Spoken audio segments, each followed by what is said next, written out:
মোৰ নাম দহেন লুম্পুই। মই এজন অৰ্গানিক চাহ খেতিয়ক।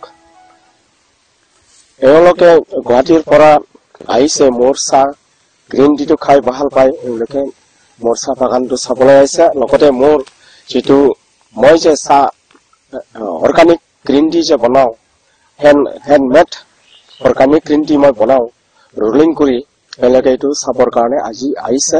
আৰু সেইটো কাৰণে মই এওঁলোকক মোৰ অন্তৰৰ পৰা মই এওঁলোকক ৱেলকাম কৰিছো। আৰু যাতে মই মোৰ গ্ৰীণ টিটো মানে কি কয় এইটো গ্ৰীণ টিটো মই প্ৰমোট কৰিব পাৰে, তেওঁলোকে মানে মোক ৰাস্তা দেখুৱাব বুলি মই বহুত আশা। আৰু মই সেইটো কাৰণে মই এওঁলোকক বৰ তিৱা গামোচা দি তিৱা মাফলাৰ দি মই ৱেলকাম কৰিছো এওঁক। আৰু এওঁলোকে আহিছে মোৰ হেৰি মানে ৱাইফ এণ্ড হাজবেণ্ড এওঁলোকে আহিছে, লগতে ছোৱালী এজনীও আহিছে। এওঁলোকক মই ৱেলকাম জনালো আৰু ৱেলকাম কৰিছো। থেংক ইউ দেই, থেংক ইউ। আজি আমি আহি উপস্থিত হলোহি কাৰ্বি আংলঙৰ পশ্চিম সীমান্তত অৱস্থিত উমচুৱাই ভেলীত। আৰু উমচুৱাই ভেলীত এজন প্ৰকৃত অৰ্থত চাহ খেতিয়ক।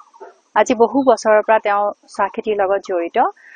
আৰু তেওঁৰ ঘৰত আহি আমি উপস্থিত হলোহি। তেওঁৰ নাম হৈছে তহেন লুম্ফুই। তহেন লুম্ফুই, হয়। তেওঁক মই বহু দিনৰ পৰা জানো, তেওঁৰ চাহ খেতিৰ বিষয়েও জানো, তেওঁৰ চাহ মই খাইছো।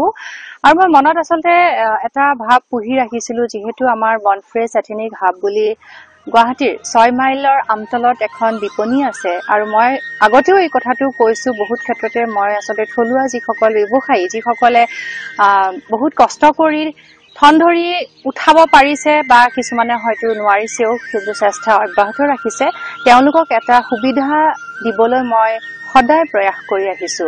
আৰু সেই উদ্দেশ্য আগত ৰাখি আজি আহি তেখেতৰ ঘৰত আৰু তেখেতৰ এয়া বৰ্তমান বাগানত, চাহৰ বাগানত আমি উপস্থিত হৈছোহি। আপুনি বহুত বছৰৰ পৰা চাহ খেতিৰ লগত জড়িত, কিন্তু এটা কথা মই আচৰিত, আপুনিতো হেণ্ড ৰোল গ্ৰীণ টি বনাই, হয়নে? হেণ্ড ৰোল যিটো তেওঁ হাতেৰে কৰে, ইয়াত একো মেচিনৰ কথা নাহে। যিহেতু আপোনাৰ চলাৰৰ কোনো চিষ্টেম নাই, আপুনি একদম প্ৰাকৃতিক ভাৱেই তৈয়াৰ কৰে। গতিকে এই গোটেই মেথডটো আমি আজি চাম আৰু লগতে তেওঁৰ লগত কথা পাতিম। মোৰ আপোনালোকে দেখাই পাই আছে, ইয়াতো প্ৰায় 5 বিঘা মান আছে ইয়াতে। আৰু তাৰ পৰা মই আৰু এক জাগাত আছে, তাতো কলেও মান 10 বিঘা মান আছে। আৰু এক জাগাত অলপ দূৰ হয়, গাড়ী জাগা লগাই গাড়ী কৈ নাপায়। আৰু এই ওচৰতে 4 বিঘা 5 বিঘা মান আছে, মানে কৰি থাকো মই। কিন্তু চিজনত মানে গ্ৰীণ টি যে ইমান চেল নোহোৱাৰ কাৰণে আমি যে ইমান বনাব পৰা নাই, ইমান বনোৱাও নাই, ইমান প্ৰডাকশ্যন কৰিব পৰা নাই। এই এটিকলি দুটি পাত আমি চিঙি আপোনাক দিলো, এতিয়া আপুনি গোটেই প্ৰচেছটো মোক বুজাই দিয়ক। ইয়াৰ পৰা কি কৰে আপুনি? আচ্ছা, এটিকলি দুটি পাতৰ পৰা আমি চিঙি পেলাই আমি যে মানে হেৰিত লৈ য'ত নেকি মানে প্ৰচেছিং যে হয়, আমি তাত লৈ যাওঁ।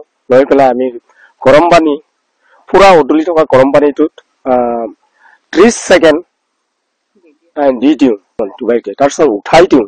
উঠাই দিয়াৰ লগে লগে ঠাণ্ডা পানীত ডুবাই দিম। তেতিয়া মানে উঠাই পেলাই এতিয়া ঠাণ্ডা হৈ যায়। এতিয়া ইয়াত যে থাকে বিজি থাকে পানীবিলাক, তেতিয়া মই চিপি দিম। চিপি দিয়াৰ পিছত পানী ওলাই যাব, তাৰপিছত অলপ মিলি দিওঁ। মিলি দিয়াৰ লগে লগে শুকাই যাব। অলপ শুকোৱাৰ পিছত আমি যে ৰোলিং কৰিবৰ কাৰণে চিষ্টেমেটিক হয়। অৰ্থাৎ 30 ছেকেণ্ড হয়। 30 ছেকেণ্ড। কিমান আচৰিত কথা ন? তাৰপিছত তেওঁ ৰোল কৰে আৰু যেতিয়া কৈছে এইটো চিষ্টেমেটিক হয়। আৰু ইয়াত যিখিনি কিন্তু বিজ্ঞান, যিখিনি চাইন্স, যিখিনি লজিক তেওঁ লগাইছে, সেইখিনি কিন্তু সম্পূৰ্ণ তেওঁৰ ব্যক্তিগত। তেওঁ নিজে কৈছে যে মই ভাবো, সেইটো কাৰণে তেওঁ গৰম পানীৰ পৰা উঠাই আকৌ আপুনি ঠাণ্ডা পানীত দি দিয়ে। হয় হয়, কিন্তু আচৰিত ন? আৰু সেইটো কাৰণে হয়তো চাগে আজি আপুনি যিখিনি চাহ দিছে আমাক খাবলৈ, সেউজীয়া ন, একদম ধুনীয়া, যিটো আপোনাৰ পাতৰ ৰঙৰ নিচিনা হৈ আছে। ইয়াৰ এটা কথা কওক, আপুনি যদি বেছিকৈ উতলাই দিলে তেতিয়া আপোনাৰ ৰংটো বেয়া হৈ যাব। আচলতে গ্ৰীণ টি যিহেতু মানে গৰম পানীত উতলাই তেওঁ ঠাণ্ডা পানীত দিয়াৰ কথা কৈছে, ইয়াৰ কিন্তু অন্তৰালৰ কথাটো হ'ল গ্ৰীণ টিত যিখিনি আচলতে নিউট্ৰিয়েন্টছ, যিখিনি আপোনাৰ ভেলু আছে, সেইখিনিৰ যদি আমি গৰম পানীতে থৈ দিওঁ, গৰম পানীৰ পৰা যদি আমি ঠাণ্ডা নলগাওঁ বা ফেন দি যদি নুশুকুৱাওঁ, তেতিয়াহ'লে গ্ৰীণ টিৰ গুণাগুণ আচলতে কিছু পৰিমাণে হ্ৰাস পায়, হয়নে দাদা? আপুনি কি বুলি ভাবে? আৰু লগতে মানে কালাৰো মানে অলপ চেঞ্জ হৈ যায়, সেইটো কাৰণে মই নিজে চিন্তা কৰি পেলাই তেনেকে কৰিছো। আজি এতিয়া ডাঙৰ ফেক্টৰীবোৰৰ কথা বেলেগ, তেতিয়া তাত আপোনাৰ ৰোষ্ট কৰে, তাৰপিছত উলিয়াই দিয়ে পাংখাত শুকুৱাই, কিন্তু ইয়াত যিহেতু তেওঁ হেণ্ড ৰোল আৰু প্ৰাকৃতিকভাৱে কৰিছে, গতিকে তেওঁ বহুত ক্ষেত্ৰত বতৰৰ ওপৰত নিৰ্ভৰো কৰিব লাগে, কাৰণ বতাহ পোৱাৰ লগে লগে আপোনাৰ এইটো ঠাণ্ডা হৈয়ে যায়। আৰু নেক্সট আপোনালৈ আহিলো মই, এই গ্ৰীণ টি আপুনি প্ৰস্তুত কৰিলে, এতিয়াতো আপুনি কাৰ্বি আংলঙৰ এখন অতি ভিতৰুৱা ঠাই হৈছে উমচুৱাই ভেলীত আপুনি উৎপাদন কৰিলে। ইয়াৰ এতিয়া বজাৰখন আপুনি ক'ত কেনেকে প্ৰস্তুত কৰিছে? আপোনাৰ বজাৰ ক'ত? আপোনাৰ পৰা কোনে কিনে আৰু আপুনি ক'ত দিয়ে? মই এনেকে কৰিম, কিন্তু এতিয়াই ক'লে টুটি পাত, এইটোতো মই গ্ৰীণ টি বনাওঁ। তাৰপিছত যেতিয়া মানে গ্ৰীণ টি বনাবৰ কাৰণে যে চিনিব যদি নোৱাৰো, তেতিয়া মই চাপ্লাই দিম। কিন্তু ভাল লাগিছে ইমান এখন ভিতৰুৱা ঠাইত থাকি তেওঁ যে আজি চাহৰ খেতিটো ধৰি ৰাখিব পাৰিছে। অসম আচলতে কি চাহৰ কাৰণে বিখ্যাত, প্ৰথমটো হৈছে চাহৰ কাৰণে বিখ্যাত, গতিকে তেওঁ একো সুবিধা নোপোৱাকৈ নিজাববীয়া প্ৰচেষ্টাৰে এনেকৈ যে কৰি আছে, সঁচাই কিন্তু এইটো এটা মানে গৌৰৱৰ কথা। এতিয়া আপুনি কৰিবলৈ যাওঁতে আচলতে সুবিধা অসুবিধা, পইচাৰ ক্ষেত্ৰত আপুনি কেতিয়াবা উজুতি খাবলগীয়া হৈছে নেকি? হয় বাইদেউ, বহুত পইচাৰ ক্ষেত্ৰত প্ৰব্লেম আহিছে, মানে বছৰত 1000 2000 বা বছৰত 500 তেনেকে কৰি কৰি ইমান পৰ্যায়লৈকে আহি পাইছো আমি। আৰু চৰকাৰী কিবা অনুদান একো নাই, একো বিচাৰাও নাই আৰু কোনেও কোৱা নাই, সেইটো কাৰণে আমিও আশাবাদী তেওঁ পাওক আৰু তেওঁৰ বাগানখন ঠন ধৰি উঠক, খুব নাম কৰক, তেওঁৰ চাহপাত দেশ বিদেশলৈ লৈ যাওক। আৰু লগতে বনফ্ৰেছৰ যিখন আমাৰ বিপণী VIP আমতলত আপোনালোকে যদি বিচাৰে হেণ্ড ৰোল গ্ৰীণ টি বা হেণ্ড ৰোল অৰ্থডক্স টি বা ঢেঁকী টি, এই সকলোখিনি চাহ আপোনালোকে পাব। আৰু হয়ো দিয়কচোন, এজন থলুৱা খেতিয়কক আমি অকণমান হ'লেও প্ৰমোট কৰিব নোৱাৰো নেকি? আপোনালোকৰ যুটীয়া প্ৰচেষ্টাত আমি নিশ্চয় পাৰিম। তেওঁৰ লগত কথা পাতি ভাল লাগিল। আৰু কাৰ্বি আংলঙৰ আচলতে উমচুৱাই ভেলীত তেওঁৰ লগত আৰু বহু কেইগৰাকী খেতিয়ক জড়িত, চাহ খেতিয়ক জড়িত আজি আমাৰ মাজত উপস্থিত আছে। আৰু দাদাৰ পৰা মই গম পাইছিলো যে তেওঁলোকেও বহু বছৰৰ পৰা চাহ খেতি কৰি আছে, হয়নে? এয়াতো আপোনাৰ দাদাই হয়, হয়নে? আৰু এখেত মাউলেন এৰিয়াৰ চৰকাৰী কাম কৰা, চৰকাৰী গাঁওবুঢ়া হয়। এতিয়া আপোনালোকে এখেতসকলেও গ্ৰীণ টি উৎপাদন কৰে? এখেতে কৰে,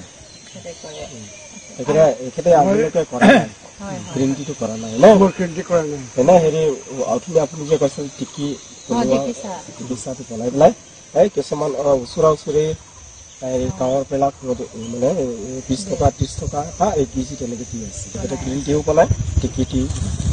আৰু এতিয়া আমাৰ ৰাইজে আপুনি সুধিলে গম পাব, উমচুৱাই এৰিয়াৰ ৰাইজে মানে বজাৰৰ পৰা যে ফেক্টৰীৰ পৰা চাহপাতটো সেইটো মানে খাব নোৱাৰা হৈ গৈছে, কাৰণ এইটো আমাৰ পৰা যে খাই আছে।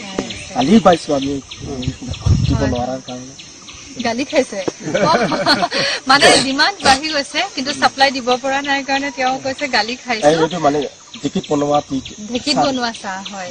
আপোনালোককো খুৱাম, আপোনালোকেতো চাই আছে ভিডিঅ', যদি খাব বিচাৰে তেতিয়াহ'লে আহিব। কিন্তু প্ৰথম কথাটো হৈছে যে ঢেঁকীত বনোৱা চাহৰ বা হেণ্ড ৰোল চাহৰ এটা সঁচাই বেলেগ ধৰণৰ সোৱাদ আছে, এটা বেলেগ ধৰণৰ গোন্ধ আছে।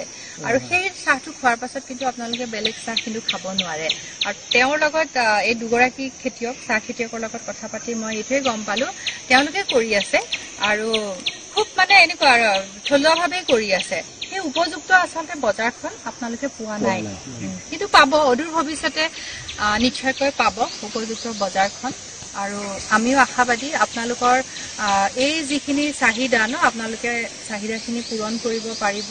অসম তথা ভাৰত তথা বিশ্বৰ বিভিন্ন প্ৰান্তলৈ আপোনালোকৰ কাৰ্বি আংলঙৰ চাহ পঠিয়াব পাৰিব। মই যে ইয়াত এই বাগানত খেতি কৰো এই বাগানটো হৈছে মাল্টি পাৰপাস বাগান কিয় মই মাল্টি পাৰপাস বুলি কৈছো ইয়াত আছে এইটো হৈছে জালুক কলমৰিচ তাৰপিছত এইটো হৈছে অৰেঞ্জ গোটেই 100 জোপা অলপ কম হ'ব অৰেঞ্জ মই কৰিছো এইটো মই ৰাইজক শিকাবৰ কাৰণে গোটেই মোৰ নিচিনা ৰাইজে কষ্ট কৰক এক পইচা আমি পৰম্পৰা খেতি কৰি আছো উইদাউট মানিয়ৰ ইউজ নকৰাকৈ কিন্তু তাত বহুত লোকচান হোৱা নাই কিন্তু এইটোৰ পৰা শিফটিং কৰিবৰ কাৰণে এইটো আমি পাৰ্মানেণ্ট খেতি মই মোৰ জানামতে মই বিচাৰিছো এইটো মোৰ হেৰিটো মানে বাগানটো মোৰ পাৰ্মানেণ্ট খেতি মই এইটোতো মানে 1 বছৰৰ কাৰণে 2 বছৰৰ কাৰণে নহয় এইটো বহুত বছৰ যাব অৰেঞ্জটো মানে এইটো চিজনত আপোনালোকে দেখা পাব বহুত লাগে অৰেঞ্জ ইয়াত অৰেঞ্জ ভাল হয় আৰু কলমৰিচ এইটো কলমৰিচটো ভাল হয় ট্ৰিপেনটো এইটো লাগি আছে আপুনি দেখা পাব এটা কি বুলি কলে আপুনি ট্ৰিপেন মণিপুৰী কি কাটনি সমস্যা মণিপুৰী দেখিছো হয় দীঘল বিনৰ নিচিনা এইটো লাগি আছে হয় এইটো মণিপুৰী সকলে বহুত খায় ন গতিকে দেখিলো এতিয়া আপোনালোকেও দেখিলে ইয়াৰ উদ্দেশ্য চাওক দেই এয়া হৈছে জালুক আৰু জালুকৰটো মানে বহুত চাহিদা আছে দামো বহুত জালুকৰ লগতে তেওঁ কমলাৰ গছো লগাইছে সিজনত তেওঁ কৈছে আহিলে আমি কমলাও দেখা পাম অৰ্থাৎ তেওঁ এই বাগানখনত চাহ গছৰ লগত আৰু বিভিন্ন ধৰণৰ ফলমূলৰ পৰা আদি কৰি তেওঁ গছ লগাইছে এটাটো এটো কলে মাংকি ৰাইস ট্ৰিপেন বুলি কয় ভাল কৰিছে খুব ভাল এইটো এটা সঁচাই মানে প্ৰশংসনীয় এটা পদক্ষেপ খুব ভাল লাগিল আজি আপোনাৰ লগত বহুত দেৰি কথা পাতিলো আপোনাৰ চাহ বাগানত আমি এনেকে ভৰ দুপৰীয়া থিয় হৈ আমি আশা কৰিছো আমি পুনৰ আহিম পুনৰ লগ পাম আৰু পুনৰ বহুত দেৰি কথা পাতিম চাহ বিষয়ক লৈ আৰু লগতে এই চাহ যদি আমি বাহিৰলৈ পঠিয়াব পাৰো বা গুৱাহাটীলৈ পঠিয়াব পাৰো গুৱাহাটীত আপোনালোকে মোৰ লগত যোগাযোগ কৰিব পাৰে তাৰ কাৰণে মোৰ বনফ্ৰেছৰ বিপণীৰ এড্ৰেছটো আপোনালোকে জানে ভিআইপি আমতলত আছে